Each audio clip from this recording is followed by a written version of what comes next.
Nach der Heroes SBC haben wir jetzt auch noch die Icons SBC im Code. Vielleicht kommt sie schon am Montag. In diesem Video gibt es die perfekten Investments. Hallo und Servus, willkommen zurück auf TV Marvin. In diesem Video bereiten wir dich perfekt vor auf die Icon SBC. Die haben wir ja schon im Code. Die Base Icon SBC wird sehr, sehr wahrscheinlich vielleicht schon am Montag kommen.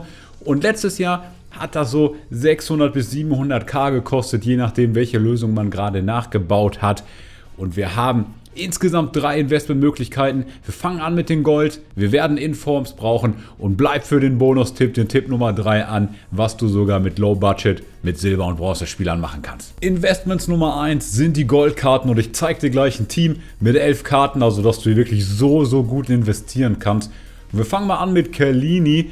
Denn bei Chiellini kann ich ein paar Dinge erklären, was ganz wichtig ist. Also erstmal Fokus auf die Top-Ligen, auf die Top-Nation, auf die Top-SBC-Karten. Das siehst du gleich, welche Karten ich meine. Und dann würde ich das so machen, dass ich die am Freitagabend, am Samstagabend oder am Sonntagvormittag einkaufe. Denn alles 3 sind sehr gute Zeitpunkte, wo viele Packs geöffnet werden, viele Karten auf den Markt kommen und dementsprechend die Preise sinken. Zu diesen Zeitpunkten empfehle ich dir besonders über Gebote einzukaufen. Das ist sehr gut. Natürlich kannst du auch auf Sofortkauf gehen, aber ich sage dir wirklich, über Gebote kannst du halt an diesen 3 Zeitpunkten sehr günstig sparen. Und das sind alles solche Karten wie hier. Schau mal zum Beispiel die rechte Seite. 3-mal PSG mit Di Maria, mit Ramos, mit Navas, mit Verratti. Das sind halt alles Karten, die ordentlich Rating in so einer SBC brauchen. Wenn man da ein 87er Team abgeben muss, ein 86er, ein 88er, 89er plus. Die bringen natürlich auch ein bisschen Chemie. Meist sind das ja so 50, 60er Chemie-Teams, aber trotzdem brauchst du dann 2, 3 Stronglinks, mit denen du das schaffst.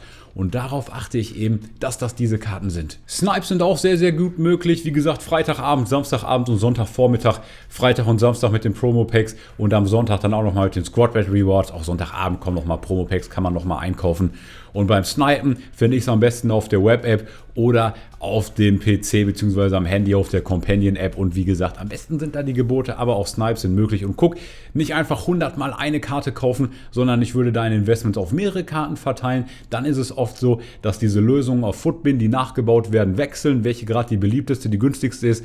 Und dementsprechend hast du dann immer wieder eine Karte, die richtig durch die Decke geht und dein Risiko ist ein bisschen geringer, dass es eine Karte überhaupt nicht reinschafft. Von den 3 Punkten, Top-Liga, Top-Nation und die guten SBC-Karten, haben wir schon 2 gesehen hier in dem Team. Was meine ich mit Top-SBC-Karten? Guck zum Beispiel mal Jordi Alba. Das ist eine Top-SBC-Karte. Woher weiß ich das? Wenn wir auf den Footbin-Graphen gucken, dann sehen wir, dass er mit den neuesten SBCs wie Kanté, oder das heißt neuesten SBCs, aber mit den ersten richtigen SBCs wie Kanté, Flashback oder so, Heroes SBC, deutlich gestiegen ist. Und das ist ein gutes Signal, dass diese Karten hier eben die Karten sind, die bei SBCs genutzt werden. Investmentmöglichkeit Nummer 2 und das sind Inform-Karten. Bisher sind nicht spielbare Team of the Week-Karten ja eigentlich komplett wertlos, weil durch die neuen Weekend League Rewards einfach so viele Leute Team of the Week Packs bekommen und man sie bisher noch nicht so oft in SBC-Anforderungen gebraucht hat. Das wird sich jetzt ändern und auch im aktuellen Team of the Week, das du jetzt sehr günstig einkaufen kannst, sind natürlich sehr gute Karten, sehr gute SBC-Investments. Zum Beispiel einmal Arnold, aber natürlich auch Karten wie ein Buffon, den kannst du zum Abschlusspreis erbieten am Freitag, am Samstag, am Sonntag. Mann, ein Traum. Karten wie Kian, Innenverteidiger. Innenverteidiger sind immer gut, denn jede Formation hat mindestens 2, manchmal auch 3 Innenverteidiger. Deswegen steigen die oft sehr stark an und ein bisschen stärker als andere Positionen. Und auch Griffo ist sehr gut. Italiener Bundesliga, hat man wieder die Möglichkeit, 2 Ligen zu kombinieren und so auch nochmal Chemie reinzubringen. Einer meiner Lieblinge aus dem Team of the Week dieser Woche ist auf jeden Fall auch Correa. Denn Correa ist ein 84er, das ist schon ein ganz gutes Rating, dass man ihn auch bei 85er, 86er Teams noch einbauen kann. Auch ihn wird man so unter 11k auf jeden Fall easy bekommen. Auf jeden Fall auch noch günstiger. Plus, das Schöne bei Correa ist, wir haben natürlich zum Beispiel ein Stronglink zu Dybala als Argentinier aus der Serie A. Und die Serie A ist generell sowas wie die SBC-Meter. Da gibt es einfach so viele SBC-Karten und deswegen finde ich es da gut, auch ein Inform mitzunehmen. Auch bei den Informs, kauf lieber ein paar verschiedene, wenn du dich auf einen fokussieren willst. auf jeden Fall Correa. Investment Nummer 3, der Bonustipp. Wir hatten auch schon in anderen FIFA-Teilen Icon SBCs, wo man ein seltenes Bronze-Team und auf jeden Fall auch ein seltenes Silber-Team abgeben musste.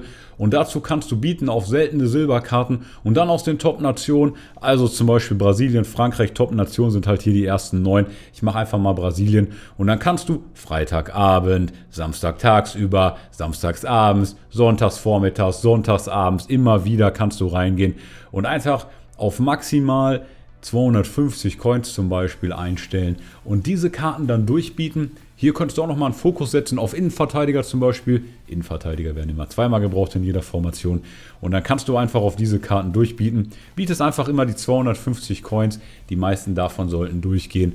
Und wenn du, weiß nicht mal, hier 10, 20 Karten kaufst, dann könntest du die immer noch abstoßen, wenn diese Anforderung nicht kommt. Wenn aber so eine Anforderung kommt, dann werden gerade am Anfang die guten Nationen deutlich steigen und da ist ein schöner Profit drin. Noch eine Investmentmöglichkeit, nicht für Icon SBCs, aber generell sind Rule Breakers Karten, zum Beispiel auch die Karten, die sehr, sehr günstig sind, falls wir in der zweiten Teamwoche, in der zweiten Hälfte von Rule Breakers Promo auch nochmal eine SBC kommen, wo man Rule Breakers Karte braucht und diesen Barkhäusen, so als kleiner tricky Bonustipp, falls wir wieder Meilensteinspieler bekommen, das wollte ich sagen, Alter, was mit meinem Kopf los nach der Arbeit. Wenn wir wieder Meilensteinspieler bekommen, wird wahrscheinlich die EFL wieder eine der ersten Ligen sein. Da könnte er auf jeden Fall gut steigen. Und ich sag mal, wenn du ihn so für 11, 12k mitnimmst, ist das eigentlich überhaupt kein Risiko. Und nochmal ein paar schöne Coins. Abonniere auf jeden Fall den Kanal, dann sehen wir uns im nächsten Video. Und bis dahin verlinke ich dir hier nochmal, wie du IV mit den 3 Tipps in diesem Video hier trotz Marktcrash und Heroes und Icon SBC packst. Wir sehen uns im nächsten Video. Ich bin raus, der Marvin. Servus. Ciao, ciao.